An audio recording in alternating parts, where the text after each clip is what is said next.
Hi, good evening guys. Ma'am Shi Abisu once again, and for our today's video ay magkakaroon na naman po tayo ng mga um, mahalagang usapin tungkol sa government benefits natin, most especially or specifically tungkol sa PhilHealth at kung gaano nga ba kahalaga na maging parte tayo ng PhilHealth o maging miyembro tayo ng PhilHealth.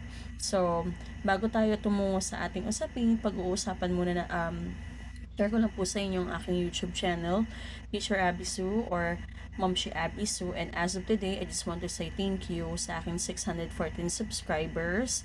And I have a total of 86 videos na kung saan magkakaroon po kayo ng iba't ibang kaalaman tungkol sa pag-ibig, SSS, at tipid hacks, at kung ano-ano pa. Please watch and please share nyo na rin po ang aking videos.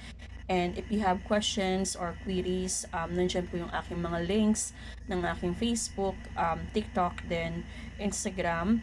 And feel free to send me message, and kung kaya ko pong sagutin ang inyong mga katanungan, sasagutin po natin yun agad-agaran.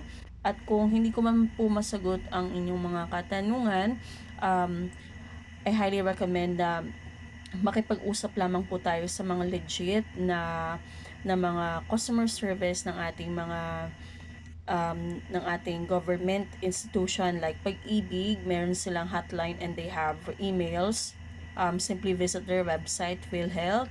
And then sa SSS, and as much as possible, wag po tayong makipag-deal sa mga tao na nagki-claim na or nagpo-pretend na mga legit na nag-aasikaso po sila, dahil as much as possible is iniiwasan natin yung magkaroon tayo ng red tape or may scam tayo.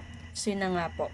So just to share my experiences this past October 30th, I think, till kailan ba nag-discharge yung anak ko? I think that was November 4th or 7th. Hold on. November 7th. So, nagkaroon po, na-hospital po siya for some reason. From October 27 till November 7. So, almost 10 days din siya na hospital. So, and as you can see guys, sinasabi ko nga po sa inyo is I'm no longer part of any BPO companies na. So technically hindi na po ako nakaka-receive ng mga benefits na gaya po ng dati, wherein pwede po ako mag-avail ng HMO, wherein usually nako-cover most or mga most of my bills. Right now, dahil parang virtual assistant na nga lang po talaga ako ang aking job description. So, bali parang hindi ko nahulugan yung aking PhilHealth from since February till November or till October, or until na na-admit yung anak ko. So, I'm just lucky enough na nahabol ko siya, kasi may certain period si PhilHealth na pag hindi mo nabayaran yung contribution mo, is hindi ka makakapag-avail ng kanilang mga benefits. So luckily, the time na na-admit yung anak ko last October 27th, hinabol ko talaga, or talaga sinubukan kong mabayaran yung past months from May 2023 till November 2023.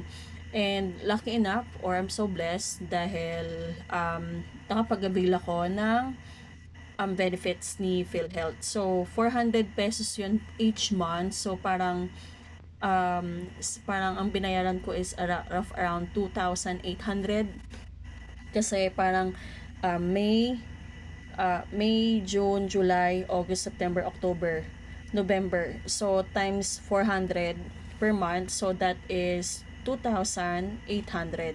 So hinabol ko talaga siya na mabayaran. So yun na nga po, from Bataan going to Dumaguete, talagang nagpumunta po ako doon kasi para mag-guarantee ko na ma-avail ko yung discounts ko or benefit ko kay PhilHealth. Kasi pag ibang tao, pag representative, ang hirap mag-claim. So kaya napilitan din akong bumiyahe, and then And at the same time din kasi, yung during that period is, yung anak ko is na-diagnose siya ng pneumonia with hypoxia, and at the same time with dengue. So kaya po na ICU siya for a total of 10 days. So ito po, ipapakita ko lang po sa inyo naging bill ko. Naging bill ko talaga. Sobrang mahal niya kasi na ICU yung anak ko. So overall, ayan po, umabot siya ng 217,383 pesos and 44 cents. At ito, nakita niyo to. PhilHealth benefits, first case rate amount, nagdeduct pa siya ng 32,000. So, imagine niyo guys, from 2,800 na binayaran ko na pinilit kong ihabol kasi hindi na nga nagbabayad yung employer namin ng PhilHealth. So, ayan po, ang naging deduction. So, 32,000 is still 32,000. Napakalaking halaga yan versus sa 2,800 na babayaran mo. So, though dalawa yung naging diagnosis ng anak ko, which is pneumonia, severe pneumonia and dengue. So, ang ginawa ng aming doctor or aming pediatrician is, kinuha niya kung sino yung mas malaki, yung kung sino yung magiging malaking coverage.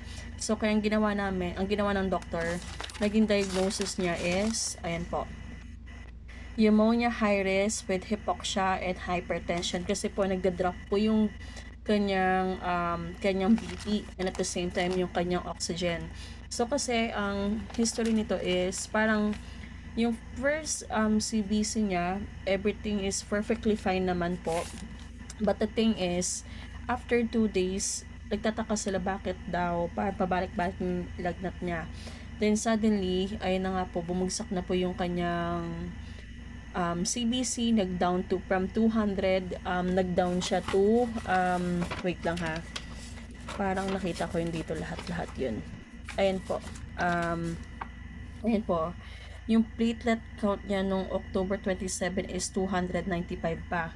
Pero, after few days, asan na ba yun? Wait lang po ha.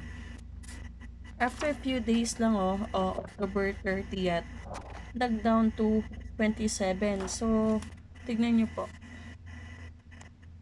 295 versus 227. So, kaya naging masyadong alarming yung case ng aking anak.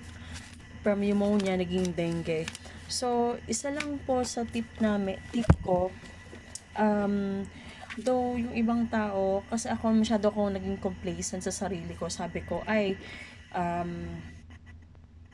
it's been past 3 years na din na hindi na hospital yung anak ko. So, healthy naman siya.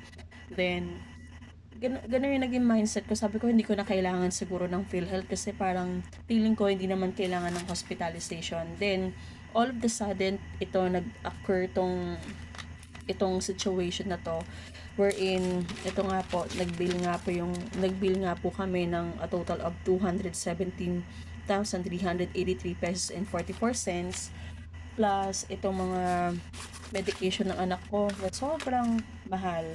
Pero to tell you honestly, I'm not the one who pays it, but my parents. Thank you po, dahil I'm just so blessed lang dahil I have my parents and I have my kapatid na talagang nagsuporta sa akin to pay this off. Actually, wala naman ako nilabas sa pera talaga dyan. Yung ate ko talaga ang technically nagbayad niyan. So, imagine niyo guys, yung mga expenses namin.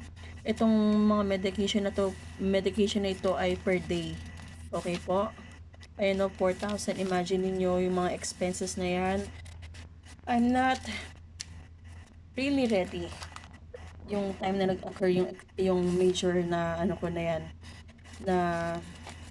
na hospitalization na yan. I can say isa sa mga major na hospitalization ko kasi last hospitalization ng mga anak ko is way back 2019. Okay, then right now ito naman po yung sa anak ko. So ito siguro yung isa sa mga lessons na natutunan ko. So though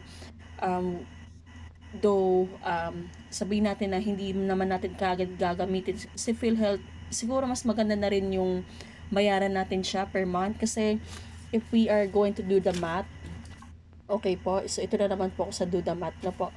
So, wait lang. Nasaan ba yung aking calculator? So, kasi if we are going to do the math, guys, di ba? It's 400 pesos per month divided by into 30. So, that's 13 pesos and 33 cents lamang po. Parang bumili ka lang ng ano niyan, ng soft drinks, di ba? So, pero, napakalaking bagay niya dun sa mga unforeseen situation gaya nito na do wala akong HMO kasi kahit paano nakatulong naman sa PhilHealth na bawasan yung malaki naming bill ng 32,000. 32,000 is still 32,000. Pero kung meron ka pang mga worst na mga diagnosis, malaki din magiging tulong ni PhilHealth. So moving forward, yun na nga lang po yung gagawin ko. I'll make sure to pay it every month for 100 pesos. Pero syempre, kung kayo naman po ay talagang um, naghihikahos or in a budget kayo, maraming ways naman po to be a member of PhilHealth. So, meron dyan indigency o yung mga sponsored na mga politiko, pwede po yun. On my next vlog, I'll gonna share with you how to be a member of PhilHealth. So please subscribe and share this video, and shout out to my sister Ate Zen. Thank you so much for financially supporting the medications or expenses ng aking anak. I know it's not your responsibility. Even my parents, thank you rin po. I know it's not your responsibility. It's my responsibility to cover it, everything, but you never left me behind just to resolve this concern. And I just want to say thank you, Lord, dahil nakasurvive ang anak ko sa ganitong situation. Na ICU siya for a couple of days. And talagang miracle lahat. So guys, please don't hesitate to subscribe to my YouTube channel kasi pag dumating po yung time na mag-monetization na po tayo, rest assure you na lahat ng ways na pwedeng maitulong ko, maitulong ng channel na ito, I'll give it back just to bless someone since I was blessed too. So thank you so much, and please again don't forget to subscribe, share, and comment to my YouTube channel. Have a great day ahead.